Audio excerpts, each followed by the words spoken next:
বলা হয়ে থাকে শেষ ভালো যার সব ভালো তার। শেষমেশ টি-20 সিরিজ জিতল বাংলাদেশ। জিম্বাবুয়ে সফরে একমাত্র টেস্ট এবং ওয়ানডে সিরিজ হারা বাংলাদেশ অবশেষে নিজেদের করতে পেরেছে টি-20 সিরিজটা, যা বাংলাদেশের এই সিরিজে একমাত্র পাওয়া। টেস্ট ওয়ানডের বাজে পারফরমেন্স আর টি-20 সিরিজের জেতা ট্রফি। তৃতীয় টি-20 শেষে এই নিয়েই দেশে ফিরবেন এবার টাইগাররা। 144 রানের লক্ষ্য তাড়া করতে নামা বাংলাদেশ শুরুতেই হারায় ওপেনার সাইফ হাসানকে। আগের ম্যাচে বারবার সুযোগ পেলেও এই ম্যাচে জীবন পাননি সেভাবে সাইফ হাসান। সিরিজ নির্ধারণের ম্যাচে সাইফ হাসানের ফিরতে হয়েছে কেবল 5 বলে 4 রান করেই।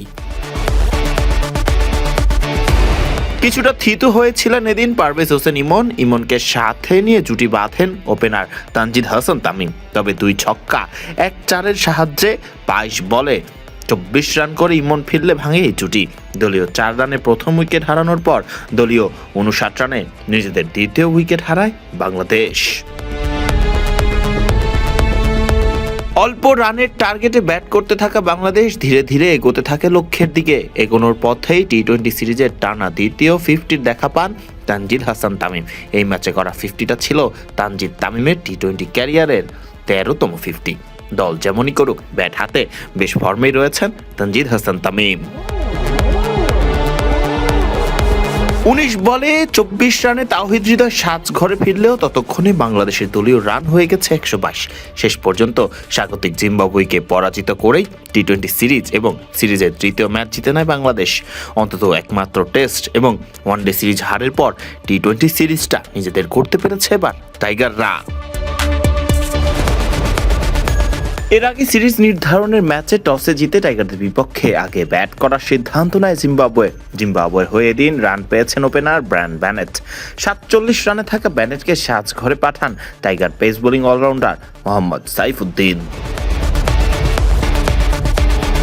তবে বাকি সব ব্যাটারদের মধ্যে স্বাগতিক জিম্বাবুয়ে হয়ে এদিন সর্বোচ্চ রান করেছেন ডিওন মায়ার্স খেলেন এদিন 53 বলে 73 রানের ইনিংস। এছাড়া সেরকম আর বড় কোনো অঙ্কের রান করতে পারেনি জিম্বাবুয়ের বাকি ব্যাটাররা।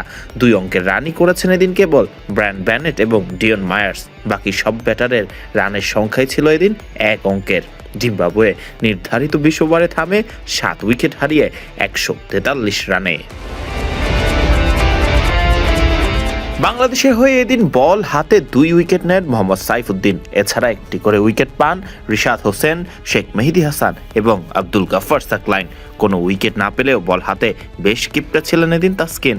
নিজের করা 4 ওভারে দেন মাত্র 16 রান। ফারদিন রহমান সকাল, বিডি ক্রিক টাইম।